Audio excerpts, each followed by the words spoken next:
Hello everyone, मैं लोकेंद्र चतुर्वेदी विश्व गुरु classes में आपका हार्दिक स्वागत करता हूं। आज मैं फिर से एक सेशन लेके आया हूं न्यूमेरिकल का।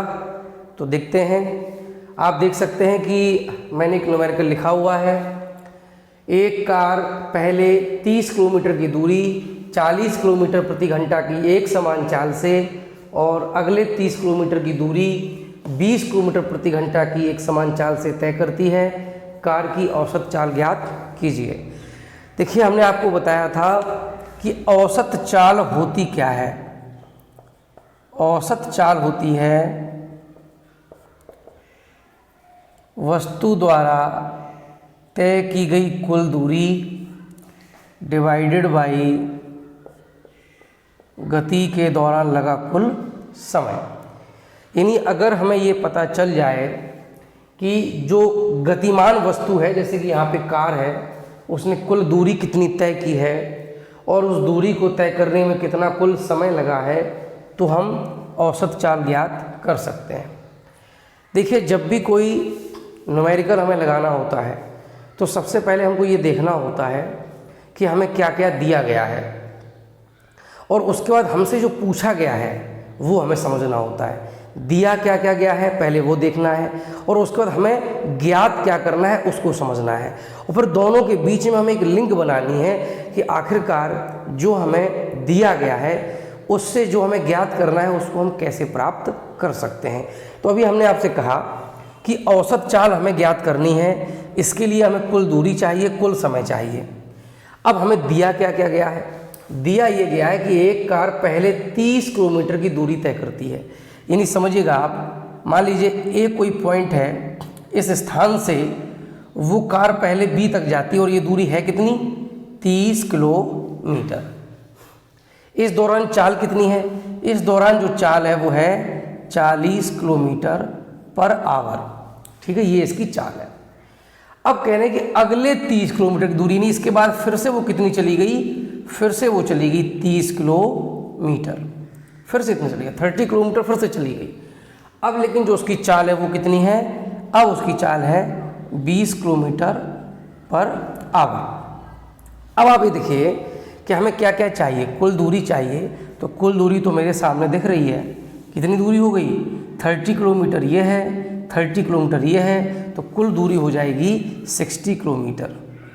ठीक है, कुल दूरी हो गई 30 किलोमीटर पहले तय की गई दूरी प्लस 30 किलोमीटर बाद में तय की गई दूरी, तो ये हो गया आपका 60 किलोमीटर। तो ये कुल दूरी हमें पता चल गई। अब हमें क्या ज्ञात करना है, कुल समय ज्ञात करना है। यदि हमें समय और मिल जाए तो मेरे लिए औसत चाल को कैलकुलेट करना बहुत सरल हो जाएगा। अभी आप देखिए, जब हमें यहाँ पे देखिए ए से बी के बीच की दूरी पता है, ए से बी के बीच में कितनी चाल है हमें वो पता है, यानी दूरी पता है और चाल पता है। पता करना क्या है, समय। तो देखिए आपके पास दूसरा फॉर्मूला है। कौन सा फॉर्मूला है कि समय बराबर होता है दूरी बटा चाल। अगर हमें टाइम कैलकुलेट करना है तो वो किसके बराबर होता है, दूरी डिवाइडेड बाई चाल, स्पीड। यानी जो दूरी तय करी है अगर उसमें हम स्पीड से डिवाइड कर देंगे तो हमें समय मिल जाएगा। इस फॉर्मूले से अगर हम देखेंगे कि ए से बी के बीच में जो समय लगा है वो कितना लगा है, फिर बी से सी तक कितना समय लगा है, तो मान लेते हैं कि जो पहले समय लगा है उसको हम दे देते हैं T A V, T for time, और ए वी का मतलब है ए से बी तक जाने में। चित्र में आप देख सकते हो, मैंने एक डायग्राम बनाया है, इसमें आप देखिए ए से बी तक जाने में समय हमें कैलकुलेट करना है। क्या होगा समय, ये इक्वल्स टू होगा दूरी डिवाइडेड बाई चाल, यानी डिस्टेंस अपॉन स्पीड। डिस्टेंस कितनी है ए से बी तक, 30 kilometre divided by speed. Speed क्या है ए से B, 40 kilometre per hour. Kilometre kilometre cancel हो जाएंगे, आवर कहाँ पहुँच जाएगा, ऊपर तो हो जाएगा 3/4 आवर। यानी जो टाइम लगेगा ए से बी तक, यानी पहली जो 30 किलोमीटर की दूरी है उसको तय करने में जो टाइम लगेगा वो होगा 3/4 आवर, यानी 3/4 घंटा। अब हम ऐसे कैलकुलेट करेंगे बी से सी तक जाने में कितना टाइम लगा हुआ है। अगर हम टी बी सी कैलकुलेट करेंगे तो फिर से वही चीज़ देखिए, डिस्टेंस अपॉन स्पीड। डिस्टेंस कितनी है, अभी भी वो है 30 किलोमीटर, स्पीड कितनी है 20 kilometre per hour, kilometre kilometre cancel, फिर से आवर ऊपर पहुंचेगा, हो जाएगा 3/2 आवर। यानी जो बी से सी टाइम लगा वो है 3/2 आवर, ए से बी जो टाइम लगा वो है 3/4 आवर।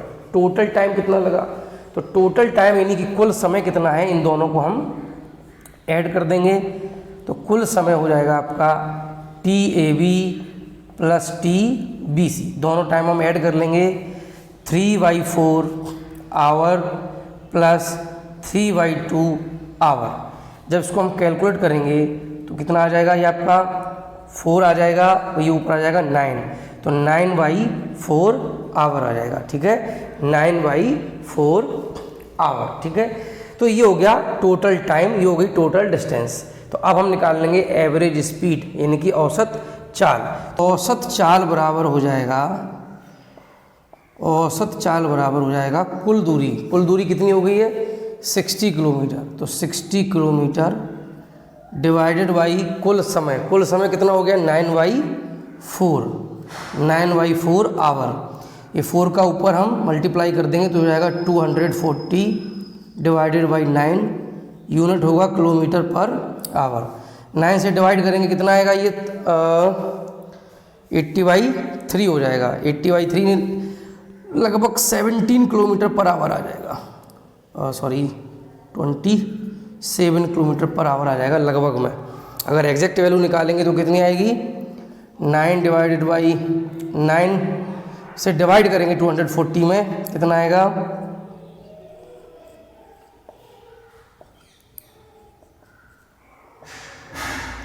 26.666 आता रहेगा।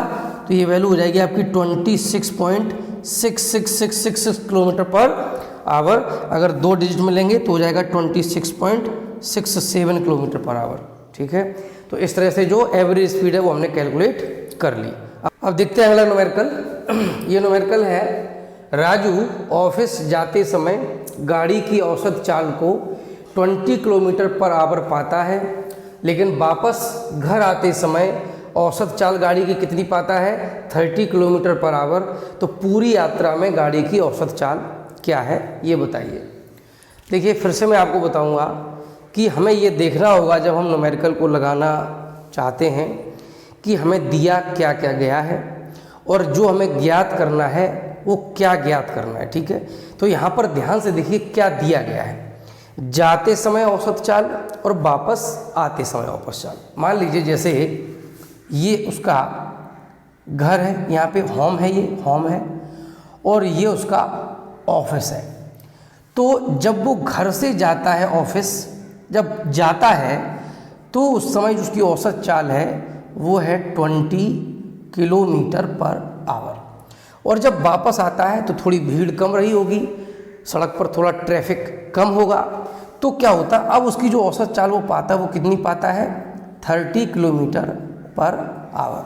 यानी अब एवरेज स्पीड पहले से ज़्यादा निकल रही है, जब जा रहा था तो कम निकल रही थी। खैर पूछा हमसे ये जा रहा कि जाने आने में टोटल जो उसने यात्रा करी है पूरी यात्रा में बताइए उसकी औसत चाल क्या है पूरी यात्रा में। ठीक है ना, तो देखिए औसत चाल अभी हाल हमने आपको लास्ट न्यूमेरिकल में बताया है कि औसत चाल अगर कैलकुलेट करना है तो बराबर होता है कुल दूरी यानी टोटल डिस्टेंस जितनी ट्रेवल करी है डिवाइडेड बाई कुल समय, यानी टोटल उसने कितनी दूरी तय करी वो हमें पता होना चाहिए और टोटल टाइम कितना लगा वो भी पता होना चाहिए। अभी क्या है कि ना तो हमें दूरी इसमें समझ में आ रही ना टाइम समझ में आ रहा है, ये हम कैसे पता करें। तो देखिए उसके घर से ऑफिस की जो दूरी है वो पता तो है नहीं, तो इसको हम मान लेंगे। कितना मान लेंगे, मान लेते हैं कि x है, यानी अपनी तरफ से एक चर मान लेंगे हम, वेरिएबल मान लेंगे x। तो ये हम मानेंगे सबसे पहले कि माना कि राजू के घर से जो ऑफिस की दूरी है, ऑफिस की जो दूरी है वो हम मान लेंगे कितनी है x है। ठीक है, ये दूरी है, किस में मान लेंगे किलोमीटर में। तो राजू के घर से, इसको सपोज दैट करके लिखा जाता है, सपोज कि राजू के घर से जो ऑफिस की दूरी वो कितनी है, x किलोमीटर है। एज्यूम, अगर इंग्लिश मीडियम के हैं बच्चे तो यहाँ पे वो सपोज दैट या एज्यूम करके लिख लेंगे कि suppose the distance of the office from the home equals to x kilometre, ठीक है ना। तो इस तरह से राजू घर से ऑफिस की दूरी हमने x किलोमीटर मान ली। अब जब दूरी मानी है, चाल हमें पता है, तो टाइम भी हम कैलकुलेट कर लेंगे। तो ऑफिस जाने में कितना टाइम लगा, इसलिए ऑफिस जाने में कितना टाइम लगा, ऑफिस जाने में लगा समय, समय बराबर क्या होता है, अभी हमने आपको बताया है, दूरी को हम डिवाइड कर देंगे चाल से, स्पीड से हम दूरी को डिवाइड कर देंगे तो हमें समय पता चल जाएगा। तो दूरी देखिए कितनी है, x किलोमीटर, स्पीड कितनी जाने में 20 किलोमीटर पर आवर, किलोमीटर से किलोमीटर कैंसिल हो जाएगा, ये हो जाएगा x/20 आवर। इतना टाइम लगा ऑफिस जाने में। घर वापस आने में लगा समय, घर वापस आने में लगा समय। वापस आने में कितना समय लगेगा, फिर से देखिए, जब वापस, भाई अगर घर से ऑफिस x किलोमीटर दूर है तो ऑफिस से घर कितना है, उतना ही है x किलोमीटर, तो दूरी अभी भी कितनी हो जाएगी, x किलोमीटर। बट अब की बार स्पीड कितनी हो रही है उसकी, एवरेज स्पीड होगी 30 kilometre per hour, kilometre kilometre cancel, ही हो जाएगा आपका x/30 आवर। तो देखिए ऑफिस जाने में कितना टाइम लगा, ऑफिस से आने में कितना टाइम लगा, वो हमने कैलकुलेट कर लिया है। अब सोचिए, जब वो ऑफिस गया होगा, वापस आया होगा, तो टोटल कितनी डिस्टेंस ट्रेवल करेगा, x किलोमीटर जाएगा, x किलोमीटर आएगा। तो इस हिसाब से कुल दूरी और कुल समय हमें दोनों पता चल गए। अब हम निकालेंगे एवरेज स्पीड, औसत चाल, औसत चाल क्या हो जाएगा, कुल दूरी, कुल दूरी कितनी है, x किलोमीटर पहले गया है और फिर x किलोमीटर आया है, तो ये तो होगी कुल दूरी, डिवाइडेड बाई कुल समय, टाइम देखिए जाने में कितना लगा है, x/20 आवर, आने में x/30 आवर, ऊपर ये x और x ऐड हो जाएंगे 2x किलोमीटर, डिवाइडेड बाई हो जाएगा आपका, इसको जब हम सॉल्व करेंगे तो कितना आ जाएगा, x/20 और x/30 को हम सॉल्व करेंगे तो ये आपका आ जाएगा, यहाँ आपका हो जाएगा मल्टीप्लाई 3 का और ये हो जाएगा 2 का, तो ये हो जाएगा आपका 5x और डिवाइडेड बाई हो जाएगा 60 आवर, ठीक है। जब 20 और 30 का एलसीएम लेंगे तो वो कितना आ जाएगा, 60 आ जाएगा, तो आपका 5x, ये 60 जाएगा ऊपर, तो आपका कितना हो जाएगा, 60 मल्टीप्लाई होगा किससे, 2x से, तो ये आपका हो जाएगा 120x divided by 5x, unit क्या होगा, किलोमीटर पर आवर, x से x ये आपका डिवाइड होके 1 कैंसिल हो जाएगा, 5 से हम डिवाइड कर देंगे तो ये आपका कितना हो जाएगा, 120/5 कितना हो जाएगा, ये आपका हो जाएगा 20 किलोमीटर पर आवर। जो एवरेज स्पीड निकलेगी वो 24 यानी कि 24 किलोमीटर प्रति घंटा की निकल आएगी, ठीक है ना। एक बार इसको फिर से समझेंगे, घर से ऑफिस तक की दूरी हमने मान ली थी x, तो वो x किलोमीटर जाएगा, फिर x किलोमीटर आएगा, तो टोटल जो दूरी तय करेगा वो करेगा 2x किलोमीटर। जाने में जो टाइम लगेगा वो हो जाएगा दूरी बटा चाल, x/20 आवर, आने में x/30 आवर, तो टोटल टाइम हमने ऐड कर लिया, ये आ गया 5x/60, सॉल्व कर लिया 24 किलोमीटर पर आवर।